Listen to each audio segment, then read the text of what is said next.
नमस्कार सुनतु मु जितुगना आपण स्वागत करुच्ची बाबा तुम केमी थर एक नूतन अध्याय को दर्शक बंधु प्रति गुरुवार भली आम एक नूतन मंदिर को आसी से मंदिर टी है कटक जिला बिरुवाटी निकटस्थ सफीपुर ग्राम भारत मसला कैंपस रे थिबा श्री श्री साई बाबा मंदिर प्रांगण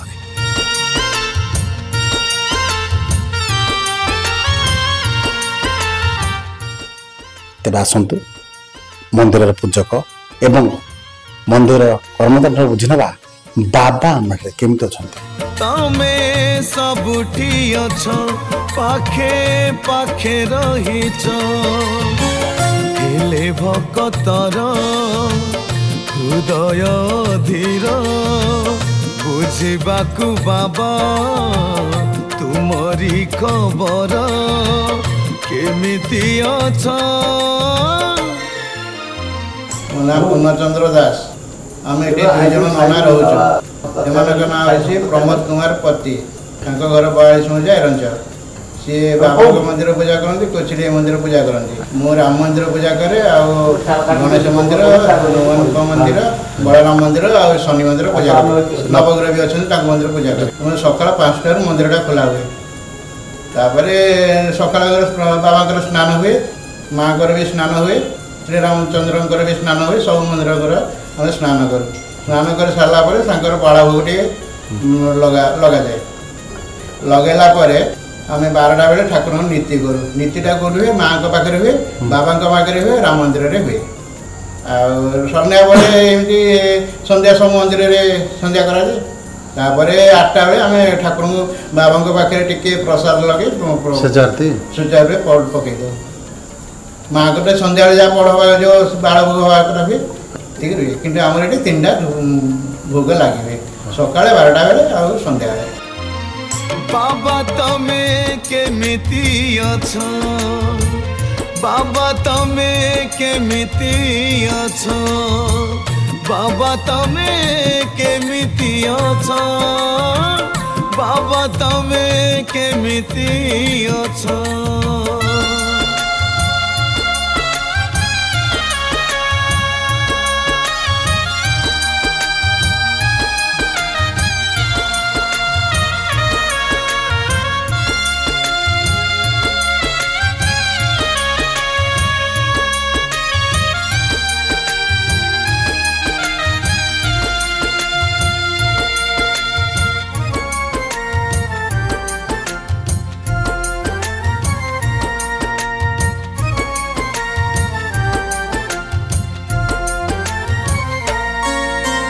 मो ना अनिरुद्ध रावल पूर्वतन सरपंच परम संक्रांत पंचायत बाबा अच्छा आमर माँ इष्टदेवी प्रतिदेवी अच्छा प्रभु रामचंद्र अच्छा हनुमान गणेश शनि बलराम समस्ते देवी पार्श्व देवी अच्छा ये पीठटी बहुत दिन पूर्व 10-11 भितर बहुत जराजीर्ण अवस्था थे जंगल मध्य किसी कहार दृष्टिपूर्ण था केवल माँ ही थी महिमा प्रकट है लोक प्रति आशीर्वाद रहा आस्ते आस्ते ये प्रथम माँ मंदिर है बाबा रामकर यही पार्श्व देवादेवी समस्त मंदिर आनंद है समस्त स्थानीय लोक भी साहय सहयोग रहा मुख्य है माँ एमती जड़े लोक बाछिले जे तार पीठर बहुत उन्नति है सी पूरा दायित्व ने सी हेले भारत मसला चेयरमैन महोदय श्रीजुक्त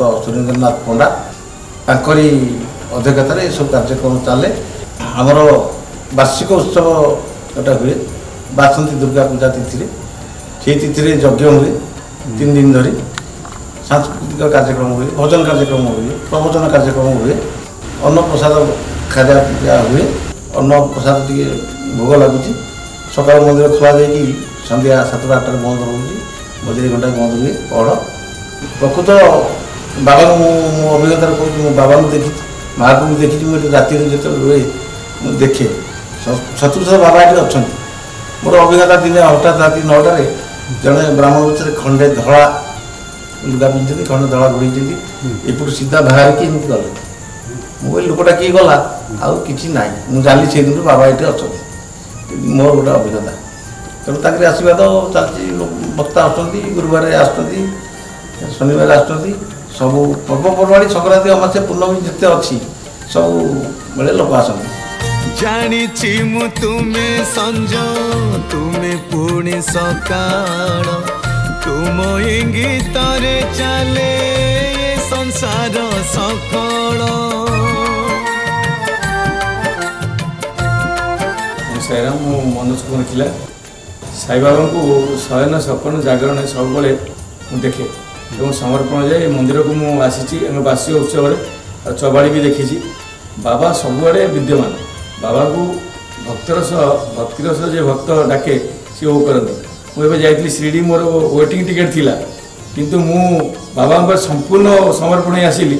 ମୁଁ ଆସିଲା ବେଳକୁ ମୋର ସିଟ୍ ଗୋଟେ ମିଳିଗଲା। ମୁଁ ତେଣୁ ସବୁବେଳେ ବାବାଙ୍କୁ ଡାକେ, ବାବା ଯେମିତି ସବୁ ଭକ୍ତଙ୍କୁ ସମାନ ଭାବରେ ଦେଖ, ସମସ୍ତେ ଯେତେବେଳେ ଚିନ୍ତା କରନ୍ତି ଆପଣ ତାଙ୍କର ଆବିର୍ଭାବ। ତେଣୁ ବାବାଙ୍କୁ କେହି ଯିଏ ବାବାଙ୍କୁ ସମର୍ପଣ ହେଇଛି, ଯିଏ ବାବାଙ୍କର ଭକ୍ତ ହେଇଛି, ସେ କିଛି ନା କିଛି ଅନୁଭୂତି ପାଇଛି, ତାଙ୍କର ଉତ୍ତରୋତ୍ତର ଉନ୍ନତି ହେଇଛି। ଆଉ ମୋର ଏତିକି ସବୁବେଳେ ବାବାଙ୍କ ପ୍ରତି କରୁଣା ଥାଉ। ବାବା ଆମକୁ ଆଶୀର୍ବାଦ କରନ୍ତୁ। ସବୁବେଳେ ବାବାଙ୍କୁ ଯିଏ ସମର୍ପଣ ହେବ କୌଣସି କଣ୍ଟା ତା ପାଦରେ ଫୁଟିବ ନାହିଁ। ଓಂ ସାଇରାମ। ତୁମ ଇଚ୍ଛା ବିନା ବାବା ଫୁଲଟେ ବି ଫୁଟେନି, ତୁମେ ନ ଚାହିଁଲେ ଝରଣାରେ ପାଣି ଛୁଟେନି। ଯାହା ବି ହେଉଛି ତୁମ ଇଶାରାରେ, ଯାହା ପୁଣି ହବ ତୁମରି ଇଚ୍ଛାରେ, ସବୁଠି ଅଛ। ବିଜୟ କୁମାର ଦାସ। ମୁଁ ବାବାଙ୍କର ସିକ୍ୟୁରିଟି ଅଛି, ତାପରେ ମାଆଙ୍କର ବି ଯୋଗାଯୋଗ କରେ। ମା ଏଠି ଆଗରୁ ଥିଲେ, ଏବେ ବି ଅଛନ୍ତି। ଆଉ ବାବା ଏବେ ବି ମାଆଙ୍କ ଦୟାରେ ଥିଲେ ଏଠି। ବାବା ଆସିକି ରହିଲେ। ଏବେ ରାମ ମନ୍ଦିର ଅଛି, ଆଉ ଶନି ମନ୍ଦିର ଅଛି, ହନୁମାନ ମନ୍ଦିର ଅଛି। ବାବା ତମେ କେମିତି ଅଛ, ବାବା ତମେ କେମିତି ଅଛ, ବାବା ତମେ କେମିତି ଅଛ, ବାବା ତମେ କେମିତି ଅଛ।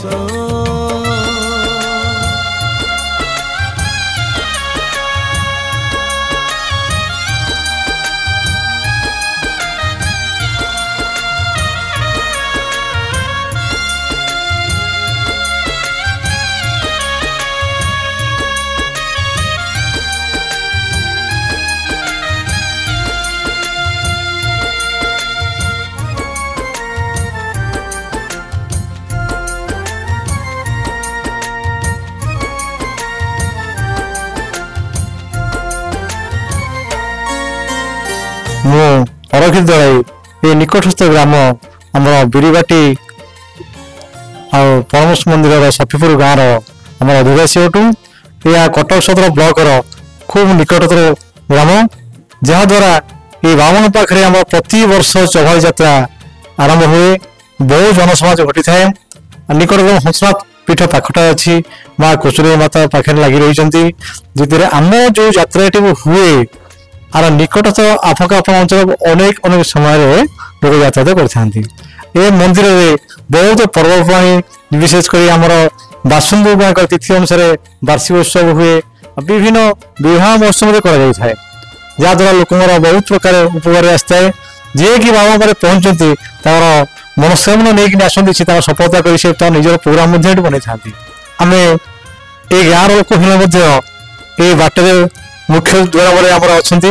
ତେଣୁ ଗଲାବେଳେ ଆଇଲା ବେଳେ ଠାକୁରଙ୍କ ପାଖରେ ଯାହା କହିଦେଇ ଯାଉ, ସିଏ ତାର ସ୍ୱତନ୍ତ୍ର ନିଜେ ବାଟ କରିଦିଅନ୍ତି। ଆମେ ଯେଉଁ ବାଟେ ଯାଉନା କାହିଁକି ସିଏ ଆମ ପଛପଛ ହୁଅନ୍ତି।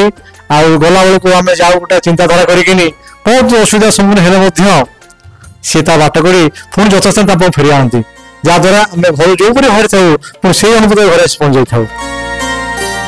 ଭକ୍ତର ମନ ଟିକେ ହୁଏ ଖାଲି ଉଚ୍ଛନ, ବାବାଙ୍କ ଖବର ମନେ କରିବାକୁ ମନ୍ଥନ।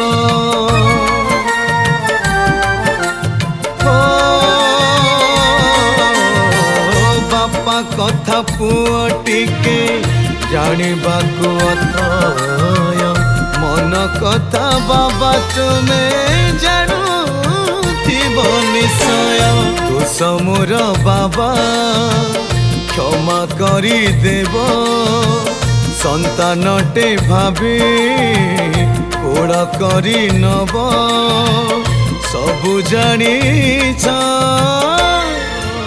बाबा तमे केमिति अछ बाबा तमे केमिति अछ केमिति अछ केमिति अछ केमिति अछ।